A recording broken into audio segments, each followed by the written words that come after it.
엄마가 할머니 통장에서 돈 꺼내는 거 봤어. 6살짜리 아이가 한 말이었습니다. 저는 손에 쥐고 있던 블록을 내려놓았습니다. 아이는 여전히 해맑은 얼굴이었습니다. 자기가 방금 어른 하나의 세계를 통째로 무너뜨렸다는 걸 꿈에도 몰랐겠죠. 저는 그날 밤 통장을 열었습니다. 2년, 3,500만 원. 숫자들이 눈앞에서 흔들렸습니다. 제가 5년 동안 아끼며 모은 8천만 원. 그 돈이 제가 모르는 사이 조금씩 아주 조용히 빠져나가고 있었습니다. 며느리 강미진이 외출하는 날마다 항의했을 때 미진은 눈썹 하나 까딱하지 않았습니다. 어머니 혼자 그 돈으로 뭘 하실 거예요? 얹어 사는 주제에 돈 쓸 데도 없잖아요. 3,500만 원을 빼간 사람의 표정이 그랬습니다. 그런데 여러분, 그 순간 저는 울지 않았습니다. 소리도 지르지 않았습니다. 딱 한 가지만 생각했습니다. 2년 동안 조용히 가져갔으니 나도 조용히 돌려받으면 되지. 석 달 뒤 일가 친척이 모두 모인 그 자리에서 강미진은 웃으며 앉아 있었습니다. 그리고 저는 봉투 하나를 꺼냈습니다. 그 안에서 나온 건 며느리의 자신감이 아니라 2년치 입출금 내역서였습니다. 6살 아이의 말 한마디가 시작한 복수, 지금 바로 시작합니다. 오늘은 66살 할머니가 6살 손주의 말 한마디에 5년 동안 감춰진 비밀을 마주하게 된 사연을 가져왔습니다. 여러분, 내 사람이라 믿었던 사람에게 배신당한 적 있으신가요? 영상 끝까지 함께 해주세요. 5년 전 그날 저는 며느리 강미진의 얼굴을 제대로 바라보지 않았습니다. 식탁 맞은편에 앉은 미진이 두 손으로 공손하게 통장을 받아들었고 저는 그 손끝만 보다가 고개를 창밖으로 돌렸거든요. 어머니, 걱정 마세요. 제가 이자도 더 잘 챙겨드릴게요. 목소리는 조용하고 반듯했습니다. 남편을 떠나보낸 지 석 달도 되지 않아 몸과 마음이 축 처져 있던 저는 그 말 한마디를 의심할 기력이 없었죠. 보험금과 평생 아껴 모은 돈을 합쳐 8천만 원. 그 숫자가 며느리의 손으로 건너가는 데 걸린 시간은 채 5분도 되지 않았습니다. 이후 5년 동안 저는 그 통장을 한 번도 들여다보지 않았어요. 미진이 관리한다는 믿음도 있었고 솔직히 돈 쓸 일이 없기도 했거든요. 66살인 저의 하루는 단순했습니다. 아침이면 아들 강태현의 아파트 현관문을 열고 들어가 손주 강민재를 돌보고 밥을 짓고 저녁이 오면 제 방으로 돌아오는 것이었죠. 태연의 아파트에서 밥을 짓고 민재 기저귀를 갈고 설거지통에 물이 빠지는 소리를 들으며 하루를 마감하고 또 아침이면 현관문을 열고 들어갔습니다. 그 반복이 쌓여 1년이 되고 2년이 되고 어느새 5년이 되었더군요. 그날도 아무것도 다를 것이 없는 오후였습니다. 미진이 외출 준비를 마치고 거실로 나오며 어머니, 민재 좀 부탁드려요라고 했고 현관문이 닫혔습니다. 아파트 안에는 민재와 저만 남았습니다. 민재는 거실 바닥에 쪼그리고 앉아 블록을 쌓고 있었습니다. 파란 블록 위에 노란 블록, 그 위에 빨간 블록. 작은 손이 하나씩 올릴 때마다 탑이 조금씩 높아졌고 아이의 눈썹은 집중으로 잔뜩 모여 있었죠. 저는 그 옆에 방석을 깔고 앉았습니다. 가을 햇살이 창문을 비스듬히 넘어와 바닥에 길게 누워 있었고 텔레비전은 꺼져 있었습니다.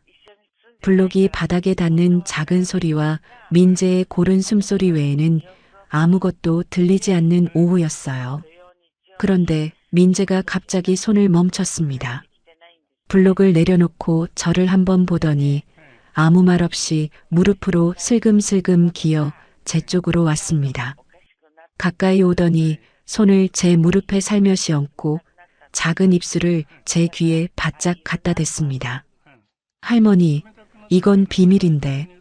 숨결이 귓바퀴를 간지럽혔습니다.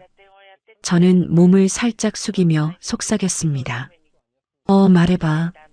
엄마가 나 데리고 기계 앞에 갔거든. 지난주에.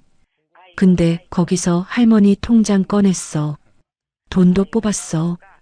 저는 아이의 눈을 바라봤습니다. 맑고 흔들림이 없었습니다. 6살짜리가 이런 말을 지어낼 이유는 없었습니다. 얼마나 뽑던? 되게 많이. 2번이나. 민재는 그 말을 끝내고는 언제 그랬냐는 듯 다시 블록 쪽으로 몸을 돌렸습니다. 탑 위에 파란 블록을 하나 더 올리며 집중하는 그 얼굴. 그리고 아무렇지 않게 한마디를 더 얹었습니다. 엄마가 비밀 지키래. 거실이 다시 조용해졌습니다. 저는 그 자리에 한동안 앉아 있었습니다.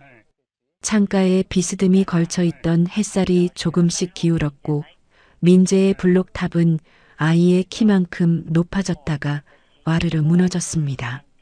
아이가 소리를 내어 웃었습니다. 저는 그 웃음소리를 들으면서 가슴 한가운데에서 딱딱하고 묵직한 무언가가 천천히 자리를 잡는 것을 느꼈습니다.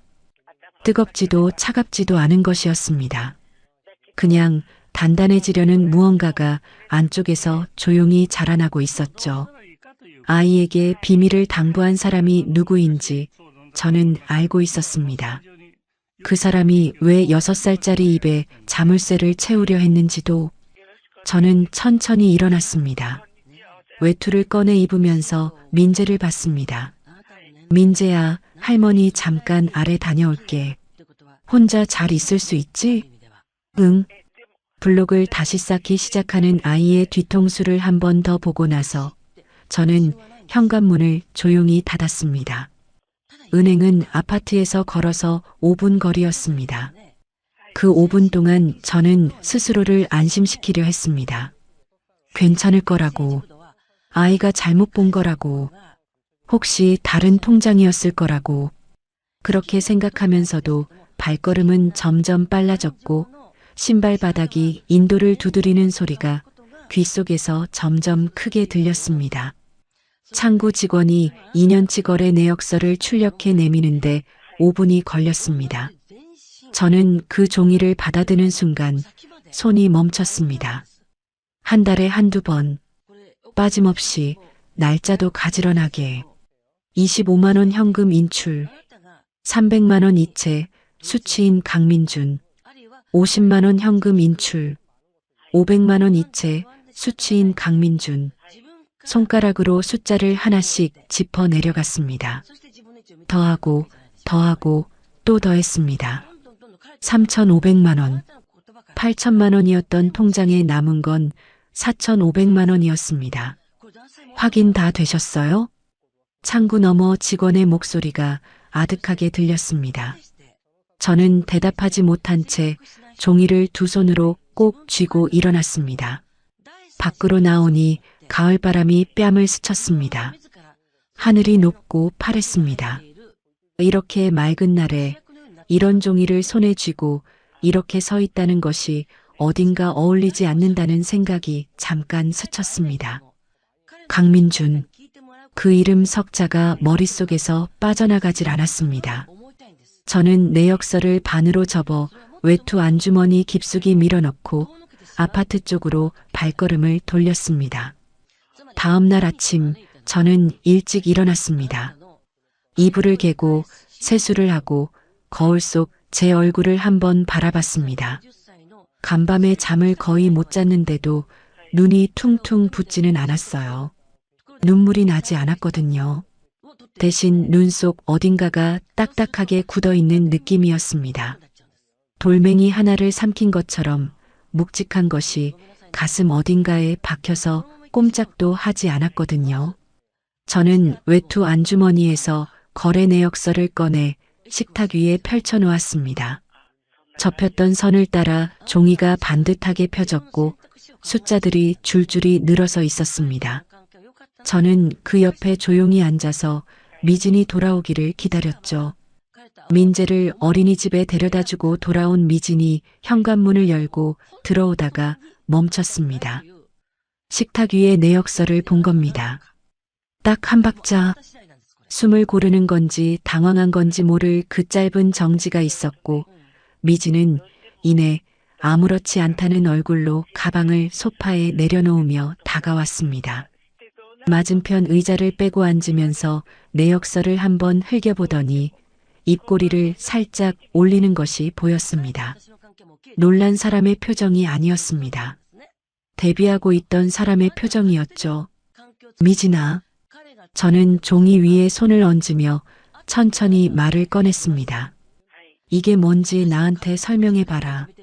미진은 내역서를 한번 훑더니 저를 봤습니다. 눈썹 하나 까딱하지 않았습니다. 어머니, 그 돈 혼자 어디 쓰실 거예요? 짧고 단호한 말이었습니다. 마치 지금 이 대화가 어떻게 끝날지 이미 알고 있다는 듯한 어조였죠. 얹혀 사는 주제에 돈 쓸 데도 없잖아요. 저는 그 말을 듣는 순간 손 위에 얹었던 내역서가 바스러질 것 같았습니다. 얹혀 산다. 매일 아침 이 집 현관문을 열고 들어와 밥을 짓고 손주 기저귀를 갈고 빨래를 개고 설거지통을 비워온 5년이었습니다. 그 5년이 미진의 입속에서 딱 3글자로 정리되었습니다. 얹혀 산다고. 내 노후 자금을 왜 내 마음대로 쓴 거야. 목소리가 올라간 것은 어쩔 수 없었습니다. 그러자 미진의 표정이 바뀌었습니다. 잠깐 사이에 눈꼬리가 내려가고 입술이 살짝 떨리기 시작했거든요. 눈물을 만들어내는 속도가 놀라울 만큼 빨랐습니다. 어머니, 저도 얼마나 힘들었는데요. 목소리가 갈라지는 척했습니다. 어머니 모시는 비용이 얼마인지 아세요? 밥값, 관리비, 전기세. 제가 다 감당하고 있잖아요. 거기서 충당한 게 그게 잘못이에요? 저는 말문이 막혔습니다. 3,500만 원을 빼간 쪽이 피해자가 되는 순간이었습니다. 가슴속 돌멩이가 뜨겁게 달아오르기 시작했는데 입 밖으로 말이 나오질 않았어요. 어금니가 씹히는 것만 느꼈습니다. 그날 저녁 퇴근한 태연에게 내역서를 내밀었습니다. 태연은 소파에 앉아 넥타이를 풀다가 종이를 받아들었습니다. 한 줄 한 줄 훑는 눈이 분명 읽고 있었습니다. 그런데 이상했습니다. 표정이 놀라지 않았습니다. 조금 굳어있기는 했지만 처음 보는 사람의 얼굴이 아니었거든요. 엄마, 미진이도 나름 힘든 거 알잖아. 서류를 서랍에 집어넣으며 태연이 말했습니다. 일단 나한테 맡겨. 내가 알아서 할게. 이건 맡기고 말 문제가 아니다. 제가 서랍을 열려 하자 태연이 서랍을 손으로 막았습니다. 엄마가 이러면 나는 어쩌라고. 나도 회사에서 하루 종일 치이고 왔는데. 그리고 자리를 피했습니다. 피하는 뒷모습을 보면서 저는 처음으로 이것이 태연에게도 새로운 일이 아니라는 것을 느꼈습니다. 남편으로서 아내를 두둔하는 것이 아니었습니다. 미리 알고 있던 사람이 도망가는 것이었죠. 그날 이후 미진은 달라졌습니다. 제가 통장 얘기를 꺼내려 하면 미진은 대화를 끊는 방법을 바꿨거든요. 어머니, 요즘 기억이 좀 이상하신 거 아니에요? 처음엔 그냥 흘렸습니다. 두 번째 들었을 땐 가슴이 서늘해졌습니다. 세 번째엔 잠자리에 누워 스스로에게 물었습니다. 내가 잘못 기억하는 건 아닐까? 내역서 숫자를 내가 잘못 더한 건 아닐까? 5년 전 통장을 건넨 것도 내가 먼저 부탁한 건 아니었을까? 그 밤들이 제일 무서웠습니다. 그런데 며칠 뒤 어린이집에서 돌아온 민재가 가방을 내려놓더니 아무렇지 않은 얼굴로 말했습니다. 할머니, 엄마가 그 얘기 할머니한테 하면 안 된다고 했어. 저는 아이의 얼굴을 봤습니다. 뭘 잘못하고 있는지 전혀 모르는 그냥 엄마 말을 전달하는 얼굴이었습니다. 6살짜리 아이에게까지 입을 막으려 했다는 것. 그 사실 하나가 제가 스스로를 의심하며 보냈던 밤들을 단번에 끝내버렸습니다. 치매가 있는 사람을 막아야 할 이유는 없습니다. 잊어버릴 테니까요. 입을 막아야 하는 사람은 기억이 정확한 사람입니다. 저는 그날 밤 거래 내역서, 사본을 복사해 외투 안주머니에 넣어두었습니다. 그리고 한 가지를 인정했습니다. 이건 혼자 들고 있어서는 안 된다고. 일주일 동안 저는 아무것도 달라지지 않은 얼굴로 살았습니다. 아침이면 현관문을 열고 들어가 밥을 지었고 민재를 어린이집에 보냈습니다. 빨래를 돌리고 청소기를 밀고 저녁이 오면 방으로 들어갔죠. 미지는 경계를 풀기 시작했습니다. 저를 볼 때마다 살짝 굳어있던 눈꼬리가 조금씩 내려가더군요. 저는 그것을 보면서 모른 척했습니다. 그날은 태연이 늦게 들어왔습니다. 현관문 열리는 소리, 신발 벗는 소리, 소파에 몸을 던지는 둔탁한 소리. 저는 방에 누운 채 그 소리들을 순서대로 들었습니다. 1시간쯤 지난 뒤 화장실을 가려고 방문을 열었을 때 거실 소파에 태연이 쓰러져 있었습니다. 반쯤 풀린 넥타이, 벌어진 입, 소파 팔걸이 위에 올려진 핸드폰, 충전 케이블이 꽂혀 있었습니다. 그 순간 핸드폰 화면이 밝아졌습니다. 저는 발소리를 죽이며 소파 쪽으로 다가갔습니다. 화면에 알림 한 줄이 떠 있었습니다. 강미진 오빠 거 이번 달분은 넣었어. 어머니는 아직 모르시는 것 같아. 저는 핸드폰을 조심스럽게 집어들었습니다. 잠금이 풀려 있었습니다. 알림을 누르자 미진과 태연의 문자함이 열렸습니다.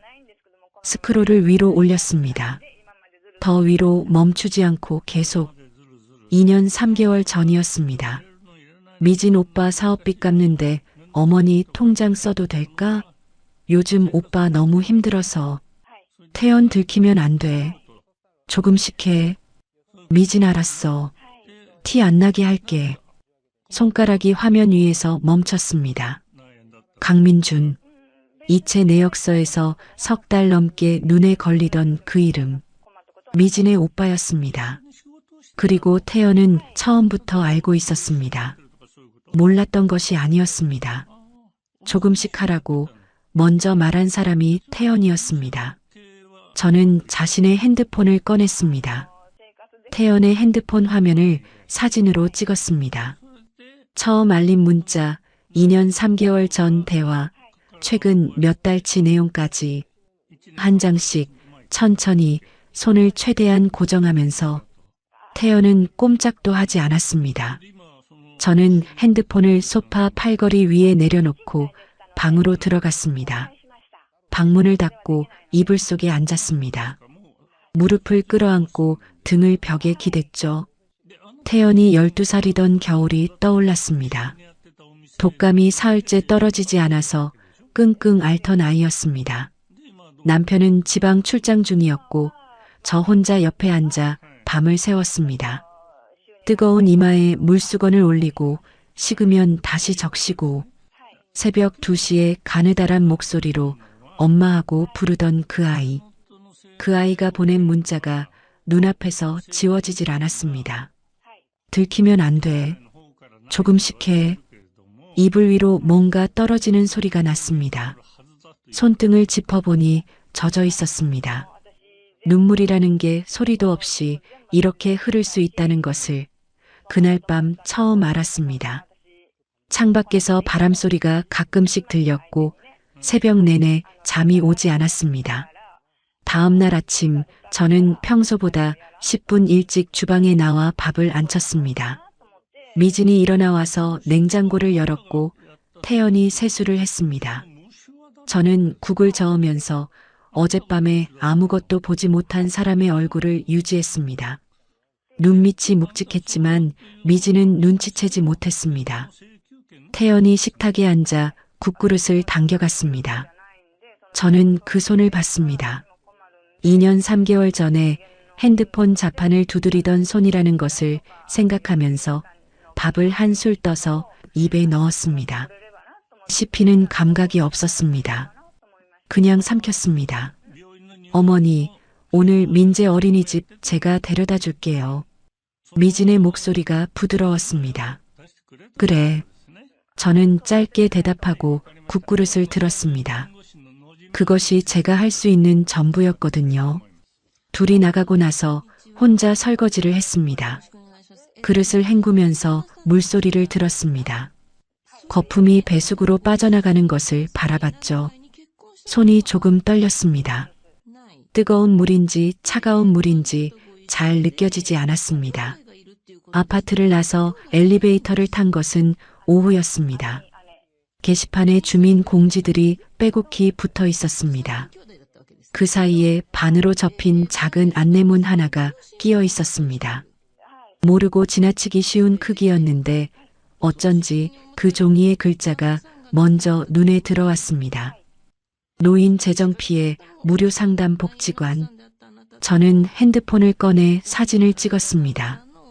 그날 오후 처음으로 복지관 문을 밀었습니다. 상담실은 생각보다 작았습니다. 창가에 화분이 2개 놓여 있었고 채광이 좋아서 안이 환했습니다. 사회복지사 박수연은 서류를 정리하다 고개를 들었는데 제가 말을 꺼내기도 전에 앉으세요라고 했습니다. 재촉하지 않는 목소리였습니다. 저는 외투 안주머니에서 거래 내역서 사본을 꺼냈습니다. 그리고 핸드폰에서 문자 사진을 찾아 테이블 위에 놓았습니다. 며느리가 제 통장에서 돈을 빼갔어요. 아들도 처음부터 알고 있었고요. 한마디도 흔들리지 않았습니다. 복지관에 오기 전까지 수도 없이 되뇌었던 말이라서 이상할 만큼 담담하게 나왔습니다. 수연은 내역서를 집어들었습니다. 한 줄씩 천천히 읽었습니다. 그 다음 문자 사진을 들여다봤습니다. 표정이 크게 바뀌지는 않았지만 미간이 아주 살짝 좁아졌습니다. 어르신. 수연이 서류를 테이블 위에 내려놓으며 저를 봤습니다. 이건 가족 내 재정 착취입니다. 저는 그 말을 듣는 순간 가슴속 어딘가에서 무언가가 탁 하고 부러지는 느낌이 들었습니다. 스스로를 의심하며 보냈던 밤들이 내가 잘못 기억하는 건 아닐까 되묻던 시간들이 일순간 다른 모양으로 바뀌었습니다. 억울함이라고 부르기엔 너무 뜨겁고 슬픔이라고 부르기엔 너무 단단한 무언가가 가슴 안쪽에서 크게 한번 박동했습니다. 어르신이 잘못한 게 없어요. 수연이 다시 말했습니다. 이 서류들 제가 도와드릴 수 있습니다. 저는 오랜만에 등을 곧게 폈습니다. 의심이 끝나는 자리에서 분노가 시작되고 있었습니다. 사흘 후 수연의 안내로 법률구조공단 담당 변호사를 만났습니다. 변호사 사무실은 복지관에서 버스로 2정거장 거리였습니다. 20분쯤 기다리다 안으로 들어갔더니 안경을 쓴 40대 초반의 남자가 자리에서 일어나 인사를 했습니다. 이름은 정혜준이었습니다. 목소리가 차분했고 제 말을 끊지 않고 끝까지 들었습니다. 저는 거래 내역서, 사본과 핸드폰 속 문자 사진을 내밀었습니다. 정 변호사는 서류를 한 장씩 검토하다가 문자 사진 앞에서 잠깐 멈췄습니다. 이체 내역서의 수취인 강민준이 며느리분의 친오빠인지 확인이 되면 이 자료들만으로도 충분합니다. 충분하다는 말이 귓속에서 한번 울렸습니다. 형사 고소를 진행하시면 수사 과정에서 계좌 추적이 가능하고요. 시간이 조금 걸리더라도 저희 쪽에서 가족관계 서류를 확보해 드리겠습니다. 저는 잠깐 생각했습니다. 변호사님, 고소는 나중에 하더라도 괜찮겠어요? 저는 가족이 모인 자리에서 먼저 직접 밝히고 싶어서요. 정 변호사가 안경테를 올리며 말했습니다.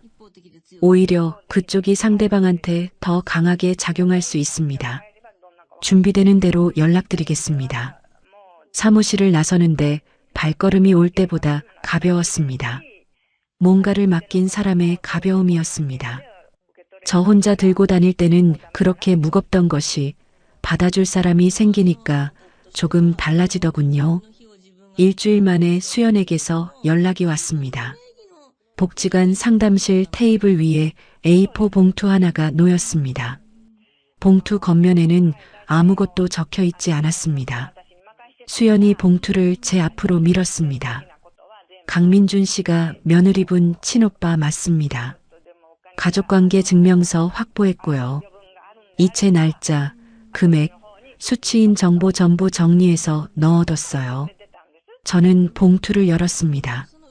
이체 내역서, 가족관계 증명서, 문자사진 출력본이 순서대로 들어 있었습니다. 손가락으로 서류 모서리를 짚었습니다.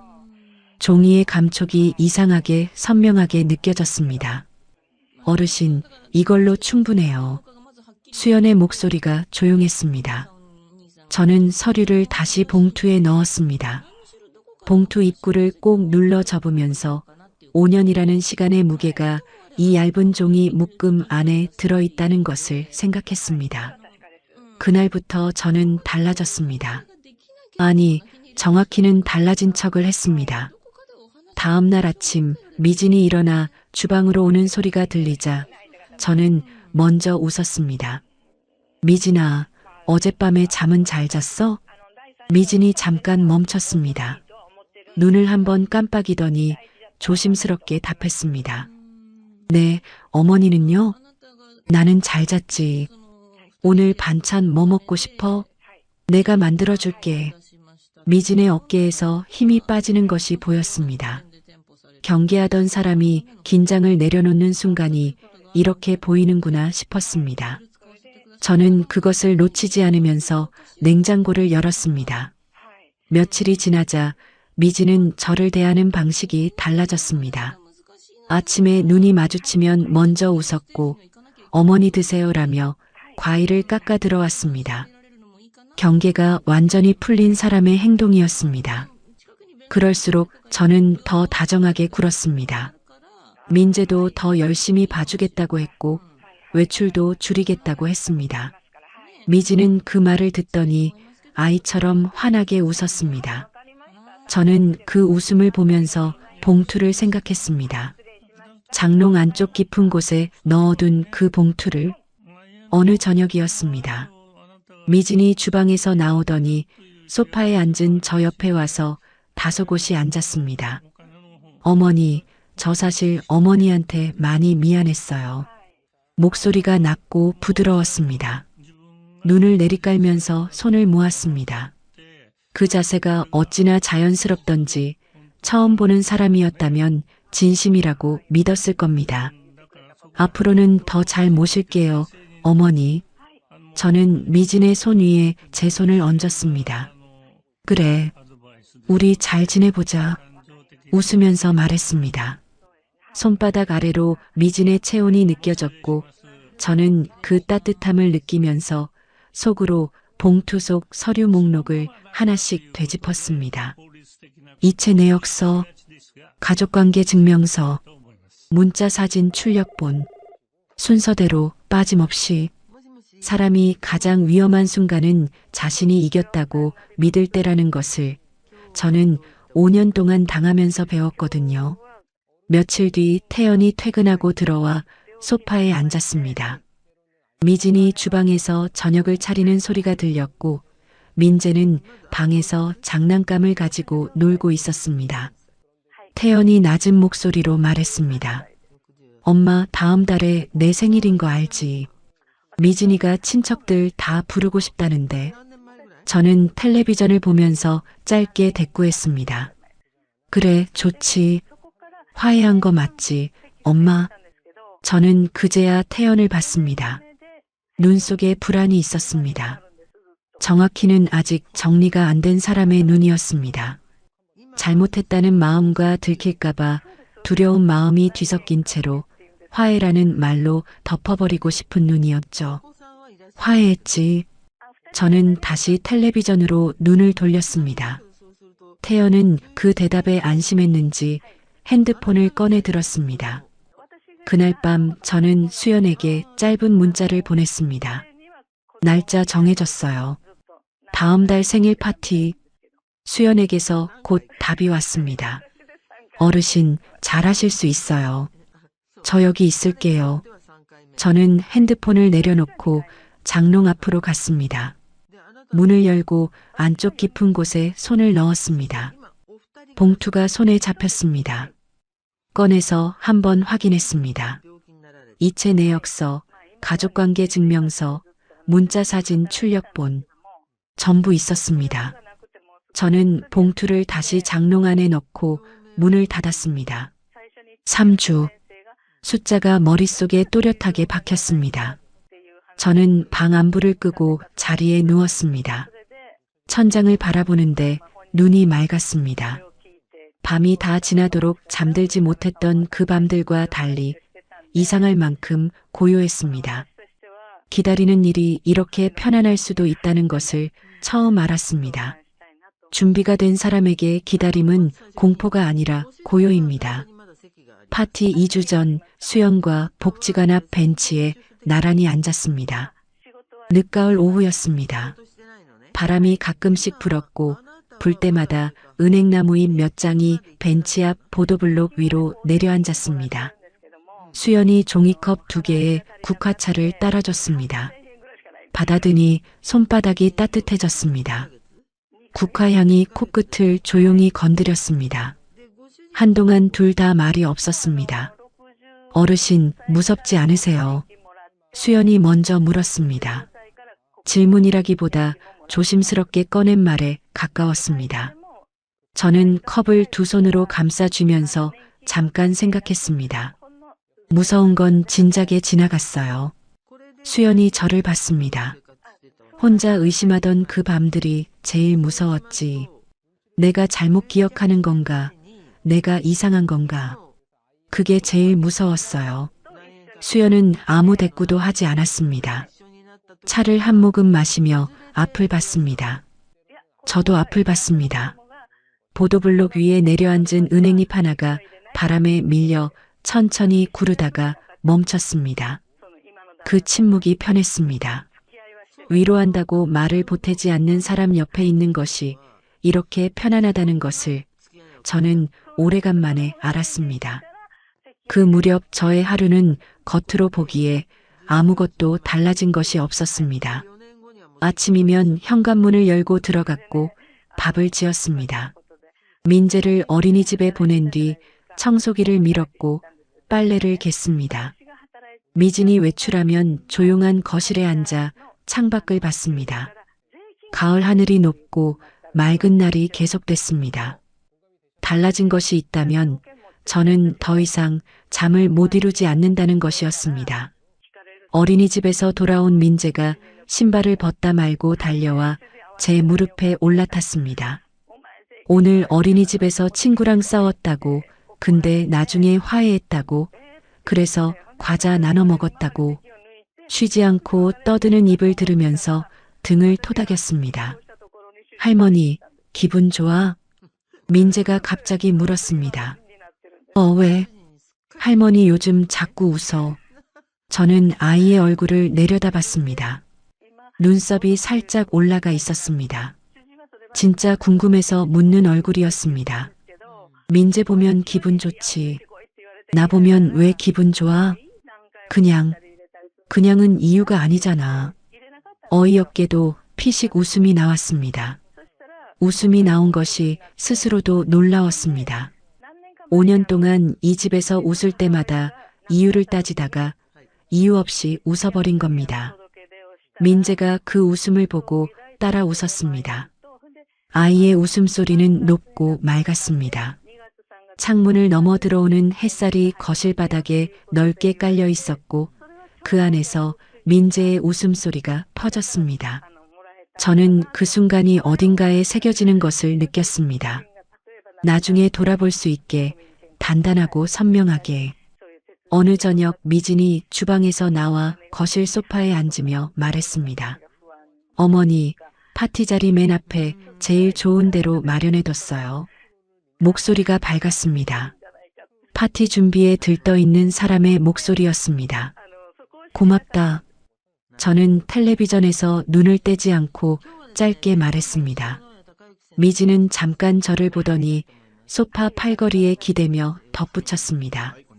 어머니 친척분들도 오시잖아요. 제가 얼마나 잘 모시는지 보시겠죠. 저는 그 말을 듣고 처음으로 텔레비전에서 눈을 떼어 미진을 봤습니다. 환하게 웃고 있었습니다. 제가 완전히 누그러들었다고 믿는 사람의 웃음이었습니다. 그 자신감이 어디서 오는지 저는 알고 있었습니다.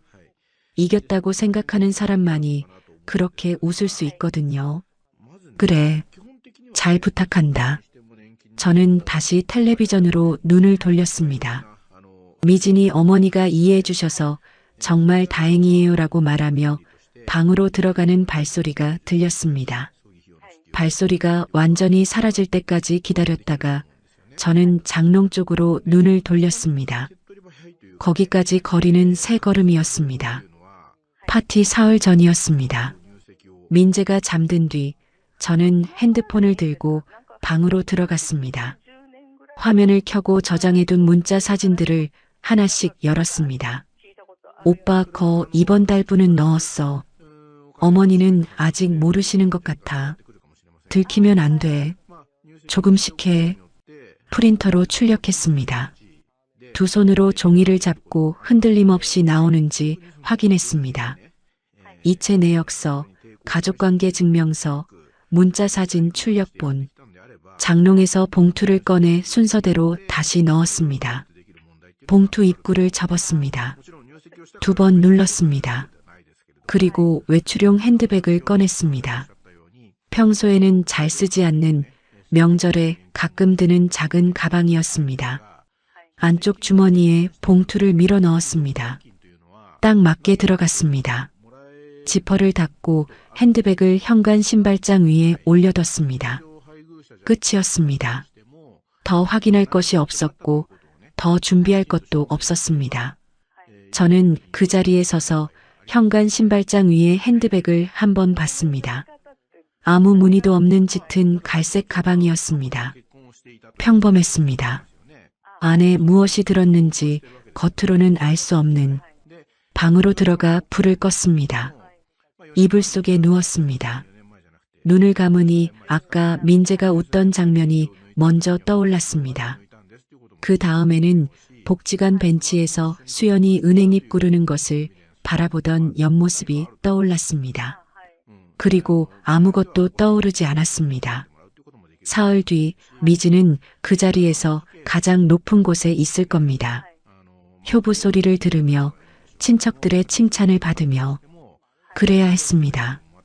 가장 높은 곳에서 떨어져야 하니까. 파티 전날 미진은 아침부터 달랐습니다. 평소보다 1시간 일찍 일어나 주방을 차지했습니다. 냉장고를 열고 닫는 소리, 도마 위에 재료가 올라가는 소리, 냄비 뚜껑이 달그락거리는 소리가 쉬지 않고 이어졌습니다. 기름 냄새와 양파 냄새가 섞여 아파트 안을 꽉 채웠고 환풍기가 웅웅거리며 돌아갔습니다. 미진의 뺨은 발갛게 달아올라 있었고 입꼬리는 내내 위를 향해 있었습니다. 내일 자기가 얼마나 빛날지 이미 그리고 있는 사람의 얼굴이었습니다. 저는 거실 소파에 앉아 그 모습을 바라봤습니다. 어머니, 내일 태연이 고모님도 오시고 외삼촌도 오신대요. 오랜만에 다 모이는 거잖아요. 미진이 앞치마에 손을 닦으며 주방에서 고개를 내밀었습니다. 제가 음식 다 준비하고 있으니까 어머니는 그냥 편하게 앉아 계세요. 내일 어머니 자리 제일 좋은데 맨 앞에 마련해뒀으니까요. 저는 고개를 끄덕였습니다. 수고한다.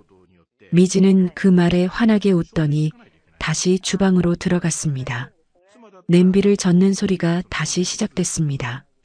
저는 소파 등받이에 등을 기대고 천장을 잠깐 봤습니다. 맨 앞자리. 내일 그 자리에 앉을 겁니다.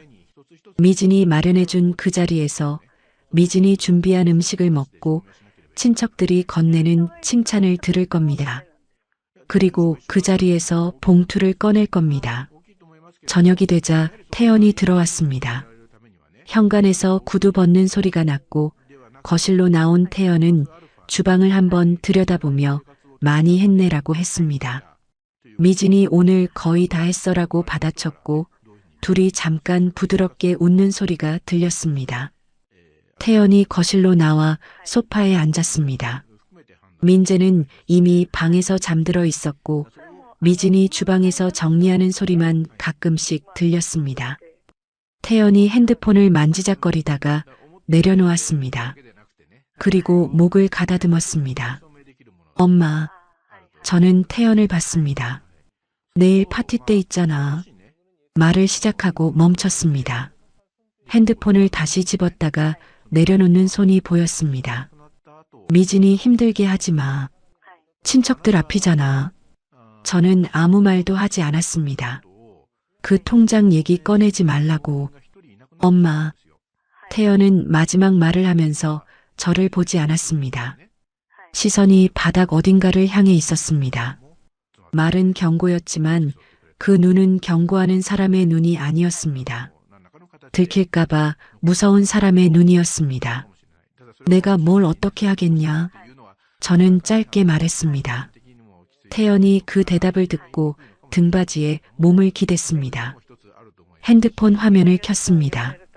안심한 척했지만 손가락이 화면 위에서 아무것도 하지 않고 멈춰 있었습니다. 저는 자리에서 일어나 방으로 들어왔습니다. 방문을 닫고 침대 끝에 앉았습니다. 무릎 위에 손을 올려놓았습니다. 조용했습니다. 주방에서 물 잠그는 소리가 들렸고 미진과 태연이 낮은 목소리로 짧게 주고받는 소리가 벽 너머로 들렸습니다. 무슨 말인지는 들리지 않았습니다. 그 통장 얘기 꺼내지 말라고. 그 말이 귓속에서 떠나지 않았습니다. 경고였으니까가 아니라 그 말을 한 사람이 태연이었으니까요. 평생 그 아이를 위해 살았습니다. 혼자서 키웠고 혼자서 뒷바라지했고 그 아이가 잘 되는 것이 제 낙이었습니다. 그 아이가 지금 제 입을 막으려 하고 있었습니다. 가슴 어딘가가 서늘하게 가라앉는 느낌이었습니다. 서러운 것인지 단단해지는 것인지 저는 잘 몰랐습니다. 다만 그 서늘함이 오래가지 않았습니다. 금세 다른 것으로 바뀌었거든요. 내일 그 자리가 태연에게도 필요하다는 것을 저는 알고 있었습니다. 두 눈으로 보고 두 귀로 듣고 더 이상 모른 척할 수 없는 자리가 태연에게도 필요했습니다. 엄마를 힘들게 하지 않으려면 먼저 자신이 한 일을 마주해야 한다는 것을. 새벽 2시였습니다. 잠이 오지 않아 일어났습니다. 방문을 조심스럽게 열고 부엌으로 갔습니다. 정수기에서 물을 한 잔 받았습니다. 창가에 서서 마셨습니다. 창밖 주차장을 비추는 가로등 불빛이 노랗고 고요하게 깔려 있었습니다. 컵을 내려놓고 현관 쪽으로 걸어갔습니다. 신발장 위에 핸드백이 있었습니다. 저는 핸드백을 들어 안쪽 주머니 지퍼를 열었습니다. 손끝에 봉투가 닿았습니다. 꺼내지 않았습니다. 그냥 손가락으로 봉투 모서리를 한번 짚고 지퍼를 다시 닫았습니다. 있었습니다. 여전히 빠짐없이. 핸드백을 신발장 위에 다시 올려놓았습니다.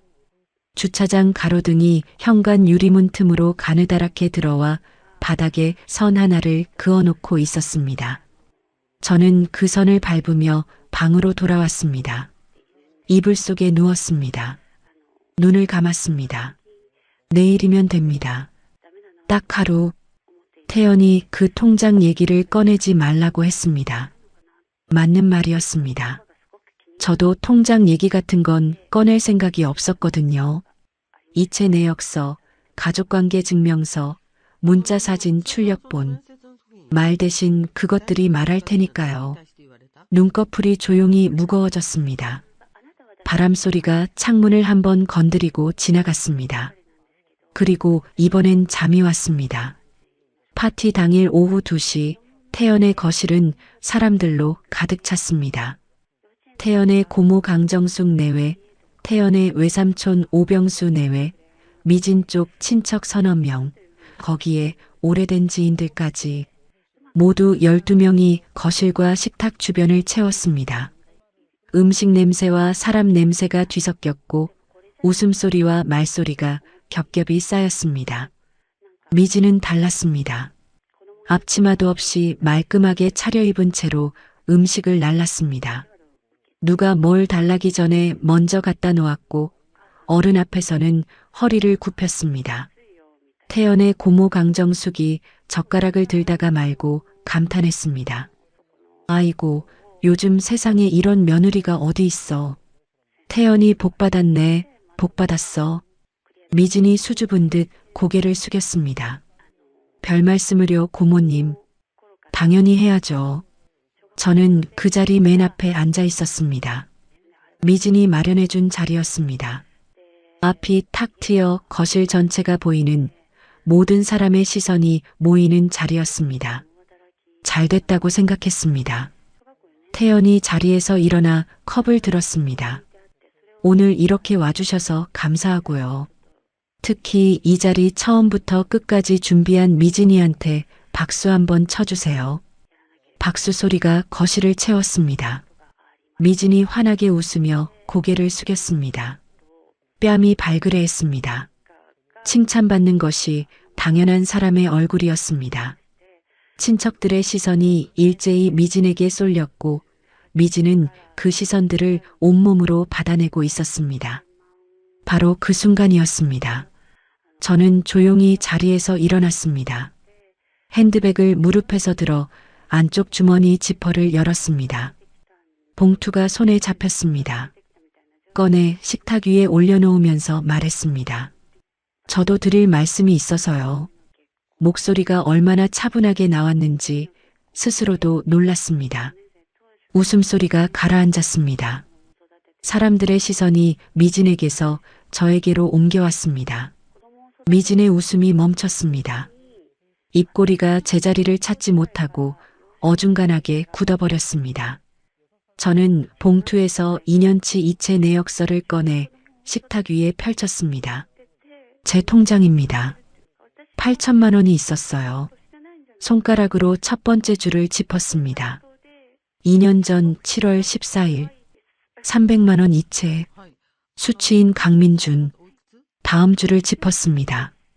2년 전 8월 23일 500만 원 이체 수취인 강민준. 친척들이 몸을 앞으로 기울이기 시작했습니다. 강정숙이 눈살을 찌푸리며 내역서를 들여다봤습니다. 미진의 얼굴이 조금씩 하얗게 변해가고 있었습니다. 전부 더하면 3,500만 원입니다. 저는 두 번째 서류를 꺼냈습니다. 강민준 씨 가족관계 증명서입니다. 강미진의 친오빠예요. 서류가 손에서 손으로 돌아가기 시작했습니다. 미진이 자리에서 벌떡 일어났습니다. 어머니, 그건 오해예요. 그 돈은 제가 관리하면서 생긴 거고 오빠한테 잠깐 빌려준 거예요. 다 갚을 거라고요. 목소리가 높아졌습니다. 아직 수습이 된다고 믿는 사람의 목소리였습니다. 저는 미진을 봤습니다. 미진아, 딱 두 글자를 불렀습니다. 그 두 글자만으로 미진의 말문이 막혔습니다. 네가 나한테 그랬지. 얹혀 사는 주제에 돈 쓸 데도 없다고. 거실이 완전히 조용해졌습니다. 그래서 이거 확인해 봤어. 얹혀 사는 내 통장에서 2년 동안 빠져나간 돈이 3,500만 원이더라고. 저는 마지막 서류를 꺼냈습니다. 이건 태연이 핸드폰에서 나온 거야. 문자 사진 출력본이었습니다. 강정숙이 그것을 받아들었습니다. 읽는 눈이 좁아졌습니다. 옆에 앉은 오병수도 고개를 기울여 들여다봤습니다. 오빠 거 이번 달분은 넣었어. 어머니는 아직 모르시는 것 같아. 들키면 안 돼. 조금씩 해. 강정숙이 천천히 고개를 들었습니다. 태연아. 낮고 단단한 목소리였습니다. 이게 사실이야? 태연은 입술을 달싹였습니다. 한 번, 두 번. 그러나 아무것도 나오지 않았습니다. 시선이 바닥으로 내려갔습니다. 그 침묵이 모든 것을 말했습니다. 미진이 그제야 눈물을 쏟기 시작했습니다. 어머니, 저 진짜 죄송해요. 오빠가 너무 힘들어서 제가 잠깐 융통한 거예요. 꼭 갚겠다고요. 어머니, 제발이요. 목소리가 갈라졌습니다. 손을 모아 저를 향해 내밀었습니다. 저는 그 손을 한번 바라봤습니다. 5년 동안 제 통장을 들고 ATM 앞에 서던 손이었습니다. 민재에게 비밀 지켜라고 입을 막던 손이었습니다. 얹혀 사는 주제라며 식탁을 짚던 손이었습니다. 갚겠다는 말은 변호사한테 해라. 저는 돌아섰습니다. 태연이 소파에서 벌떡 일어났습니다. 엄마, 잠깐만. 우리 가족끼리 해결하면 안 돼? 친척들 앞에서 이러면 어떡해? 저는 멈추지 않고 핸드백을 들었습니다. 가족끼리 해결하자고 했더니 통장 얘기 꺼내지 말라고 했잖아. 한 걸음. 이건 가족 문제가 아니야, 태연아. 두 걸음. 내 돈 문제야. 현관에서 신발을 꺼내 신었습니다. 미진의 어머니라는 소리가 등 뒤에서 들렸습니다. 태연이 제 이름을 불렀습니다. 강정숙의 낮은 목소리가 거실 어딘가에서 태연을 꾸짖는 소리가 들렸습니다. 저는 현관문을 열었습니다. 오늘부터 통장 관리는 내가 한다. 그리고 이 집에서도 나가겠다. 문이 닫혔습니다. 복도가 조용했습니다. 엘리베이터 버튼을 눌렀습니다. 문이 열렸습니다. 안으로 들어서자 문이 닫혔습니다. 거울 속에 저의 얼굴이 보였습니다. 놀랍게도 울고 있지 않았습니다. 엘리베이터가 내려가는 동안 저는 그 얼굴을 바라봤습니다. 5년치 무게를 내려놓은 사람의 얼굴이 어떤 것인지 처음 알았습니다. 무겁지도 가볍지도 않았습니다. 그냥 제 얼굴이었습니다. 파티 다음 날부터 태연에게서 연락이 왔습니다. 첫날은 문자였습니다. 엄마, 어디 있어? 전화해. 읽고 핸드폰을 내려놓았습니다. 다음 날은 전화였습니다. 3번 울리다 끊겼고 다시 울리다 끊겼습니다. 저는 그 진동을 손바닥으로 느끼면서 창밖을 봤습니다. 사흘째 되던 날 아침 수연에게서 연락이 왔습니다. 어르신 강정숙 어머님이 저희 복지관으로 직접 연락 주셨어요. 어르신 도와주고 싶다고 하시던데요. 저는 잠깐 말이 없었습니다. 고모님이요? 네. 법적 조치 도와주겠다고 하셨어요. 변호사 비용도 본인이 부담하겠다고 하시더라고요. 파티 자리에서 문자 출력본을 들여다보던 강정숙의 눈이 떠올랐습니다. 좁아졌던 눈, 낮아졌던 목소리. 그 사람이 가만히 있을 사람이 아니라는 것을 저도 알고 있었습니다. 감사하다고 전해주세요. 강정숙의 도움으로 정 변호사가 사건을 본격적으로 맡았습니다. 미진과 태연은 형사 고소 취하 조건으로 3,500만 원 전액을 6개월 안에 분할 변제하는 합의서에 서명했습니다. 합의서를 작성하는 날 변호사 사무실 테이블 양쪽에 저와 태연이 마주 앉았습니다. 미진은 옆에 앉아 시선을 테이블 아래로 떨어뜨리고 있었습니다. 태연이 도장을 찍고 나서 손을 무릎 위에 얹은 채로 말했습니다. 엄마, 미안해. 낮고 작은 목소리였습니다. 변명도 없었고 핑계도 없었습니다. 저는 태연의 손을 한번 내려다봤습니다. 12살 겨울에 이마를 짚어주던 그 손의 온기가 지금 이 차가운 테이블 앞에 있다는 것이 이상하게 느껴졌습니다.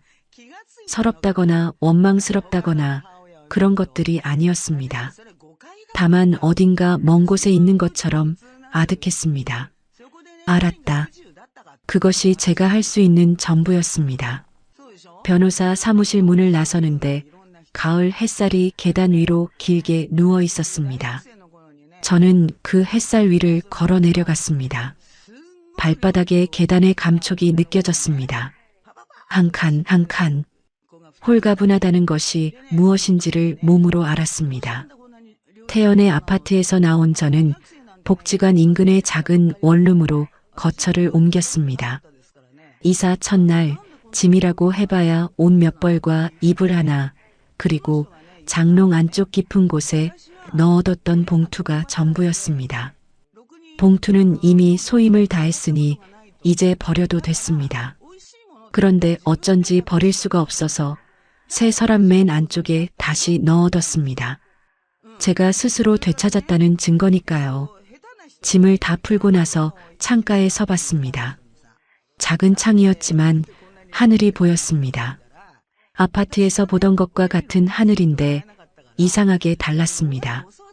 더 넓어 보였습니다. 시야를 막는 것이 없어서인지 아니면 보는 사람이 달라진 것인지 그날 저녁 수연이 화분 하나를 들고 찾아왔습니다. 작고 둥근 화분이었습니다.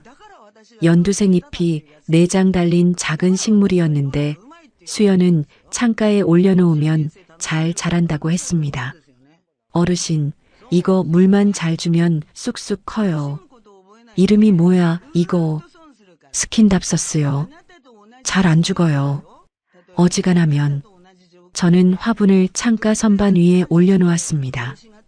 연두색 잎이 창문 빛을 받아 조금 더 밝아 보였습니다. 고마워요, 수연 씨. 수연이 자리에서 일어나며 웃었습니다. 어르신이 고마우시죠? 저는 한 일이 없는걸요. 저는 그 말에 대꾸하지 않았습니다. 한 일이 없는 사람이 어떻게 생겼는지 저는 알고 있었거든요. 수연은 한 일이 없는 사람의 얼굴이 아니었습니다. 3,500만 원이 통장으로 돌아온 것은 합의서를 쓴 지 6개월이 지난 뒤였습니다. 첫 번째 분할금이 들어오던 날 저는 통장을 들고 은행에 갔습니다. 잔액을 확인했습니다. 4,500만 원이었습니다. 첫 분할금이 더해져 조금 늘어 있었습니다. 숫자를 오래 들여다봤습니다. 이 숫자가 돌아오기까지 얼마나 걸렸는지, 그 시간 동안 무슨 일이 있었는지 창구 직원은 알 리 없었습니다. 저는 조용히 통장을 닫았습니다. 돌아가는 버스 안에서 창밖을 봤습니다. 버스가 아파트 단지 앞을 지나갔습니다. 태연의 아파트가 보이는 거리였습니다. 저는 그 건물을 보면서 아무 감정이 일어나지 않는다는 것을 알았습니다. 분하지도 않았고 그립지도 않았습니다. 그냥 지나쳤습니다. 그것으로 충분했습니다. 한편 그 시각 태연과 미진의 사이는 서로에 대한 책임 공방으로 냉랭하게 굳어가고 있었습니다. 파티 자리에서 있었던 일은 친척들 사이에서 조용히 퍼져나갔고 미진은 오랫동안 얼굴을 들지 못했습니다. 강민주는 정 변호사로부터 별도의 민사 청구 통보를 받았고 빌린 돈을 갚겠다며 큰 소리치던 사람이 전화기를 들지 않기 시작했습니다. 미진이 남편을 탓하고 남편이 아내를 탓하는 사이 그 집안의 공기는 날이 갈수록 무거워졌습니다. 저는 그것을 직접 보지 않았습니다. 볼 이유가 없었거든요. 민재는 매주 토요일 원룸으로 찾아왔습니다. 태연이 데려다주고 돌아갔습니다. 아이만 남겨두고 가는 것이 어색한지 태연은 올 때마다 현관 앞에서 잠깐 머뭇거렸습니다. 저는 그 머뭇거림을 못 본 척했습니다. 지금은 그것으로 충분했습니다.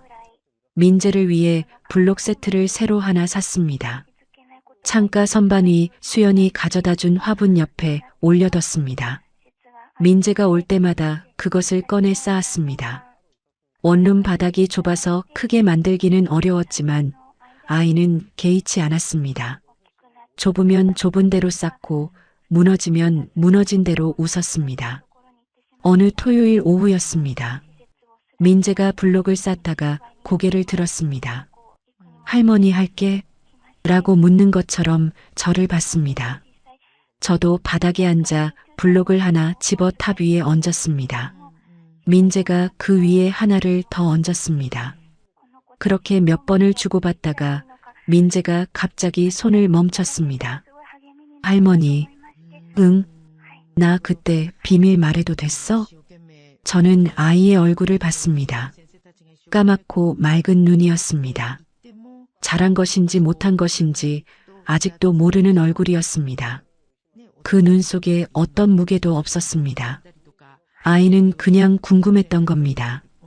됐지. 저는 블록을 하나 더 얹으며 말했습니다. 네가 최고야, 민재. 아이가 씩 웃었습니다. 그리고 다시 블록을 집었습니다. 저는 그 웃음을 바라봤습니다. 이 아이의 말 한마디가 어디서 시작해서 어디까지 뻗어나갔는지 아이는 영영 모를 겁니다. 알 필요도 없었습니다. 6살짜리는 그냥 오늘 블록을 쌓으면 됩니다. 창가 선반 위 수연이 가져다 준 화분의 연두색 잎이 창문빛을 받아 조용히 흔들렸습니다. 처음 왔을 때보다 잎이 2장 더 늘어 있었습니다. 여러분, 오영순 씨는 5년 동안 참 많은 것을 잃었습니다. 돈도 잃었고, 잠도 잃었고, 스스로를 믿는 마음도 한동안 잃었습니다. 그런데 영순 씨가 가장 오래 붙들고 있었던 것은 따로 있었습니다. 설마 내 아들이, 설마 내 며느리가, 그 설마 하나가 영순 씨를 5년 동안 묶어두었습니다. 그런데 여러분, 그 설마를 끊어낸 것이 변호사도 서류도 법도 아니었습니다. 6살짜리 아이의 말 한마디였습니다. 아이는 설마를 모릅니다. 본 것은 본 것이고 아닌 것은 아닌 겁니다. 눈치를 볼 줄도 모르고 상황을 포장할 줄도 모릅니다. 그래서 아이의 입에서 나온 말이 어른 10명의 침묵을 이겼습니다. 어른이 된다는 것이 꼭 더 많이 아는 것만은 아닌 것 같습니다. 때로는 알면서도 모른 척하는 법을 배우는 것이 어른이 되는 과정처럼 느껴질 때가 있거든요. 의심하며 보냈던 그 밤들처럼요. 노인 재정 착취는 먼 나라 이야기가 아닙니다. 통장 하나, 도장 하나, 방심한 순간 하나로 시작됩니다. 내 가족이니까 괜찮겠지, 설마 그럴 리 없겠지 하는 마음이 가장 큰 틈이 됩니다. 소중한 분들 곁에 계신다면 오늘 이 이야기를 꼭 한번 나눠주세요. 오늘 이 이야기에서 가장 기억에 남는 장면이 있으시다면 댓글로 남겨주세요. 여러분의 이야기도 언제든지 기다리고 있습니다. 공감이 되셨다면 구독과 좋아요, 알림 설정 꼭 부탁드릴게요. 다음에는 더 재미있는 사연으로 또 찾아뵙겠습니다. 항상 건강하시고 행복하세요. 감사합니다.